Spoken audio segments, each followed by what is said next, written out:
Hey guys, welcome back to the channel. So today we're talking about Weapons, the latest film from director Zach Cregger, the same guy who brought us Barbarian in 2022. And honestly, after watching it, I think it might just live up to that hype. Because this film is unsettling, hypnotic, wildly unhinged, and chilling to the bone with a twisted story that sticks with you long after the credits roll. So I will keep the first part spoiler-free for those who haven't seen it yet. So if you want to avoid any major reveals, stick around until I give the spoiler warning. So Weapons kicks off with a nightmare scenario, like one night, 17 kids from the same elementary school class, all wake up at the exact same time, and bolt out of their homes like they're being pulled by some invisible force. Their arms are outstretched, almost like they're pretending to fly, but trust me, there's nothing playful about it. It's eerie, and it leaves their small-town community in absolute chaos. Parents are panicking, fingers are pointing, and the blame quickly falls on the kid's teacher, Justine Gandy, played brilliantly by Garner. Then the story unfolds in this nonlinear style, jumping between different characters' perspectives. And we follow Justine as she deals with suspicion and isolation, a grieving dad named Archer, the school principal, and a few others like a troubled cop Alden Ehrenreich, and even one of the kids who didn't disappear. It's all interconnected in clever ways, building this slow-burn mystery that explodes into full-on terror. Actually, Cregger nails the atmosphere, ominous vibes from the start, with sharp cinematography that puts you right in the middle of the action. And there are jump scares that actually work, some dark humor to break the tension, and gore that ramps up in the final act. But believe me, it's the psychological side that hits hardest, the fear of the unknown, community paranoia, and that nagging sense of something deeply wrong, lurking beneath everyday suburbia. So let's talk about why this film is a standout. First off, the performances are top tier.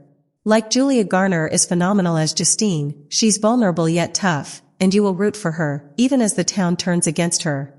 Brolin brings raw emotion as the desperate father, and Amy Madigan steals scenes as a quirky aunt, who is equally hilarious and creepy.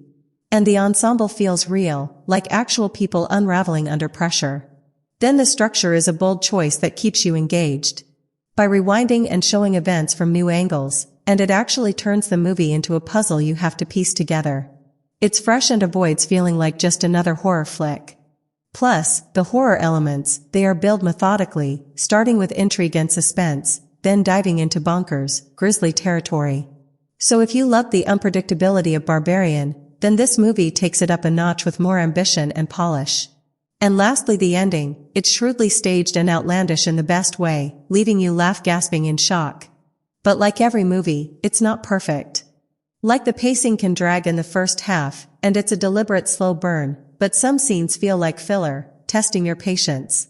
Then the villain's motivations aren't always clear, which might leave you wanting more depth. And while it's original, it occasionally leans on familiar horror tropes, like nightmares for cheap shocks. So overall, I will rate it an 8 out of 10. Well, it's not flawless, but it's one of the most twisted studio horrors I've seen this year. Terrific, terrifying, and a must-watch for horror fans. Alright, here is your spoiler alert, so stop watching if you doesn't want spoilers.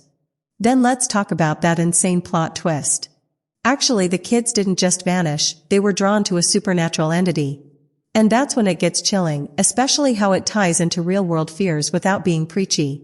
And the intersecting stories culminate in that gore-filled climax, at the gas station and kitchen scenes. Then the one kid who stayed behind, Alex. His connection to the villain adds specific layers, but I wish the motivation for the entity was fleshed out more. Still, the way it all clicks, blending mystery with outright horror, makes for a satisfying payoff. So for me, Weapons is the most haunting film of 2025 so far, because it's bold, refreshing, and loaded with creepy fun.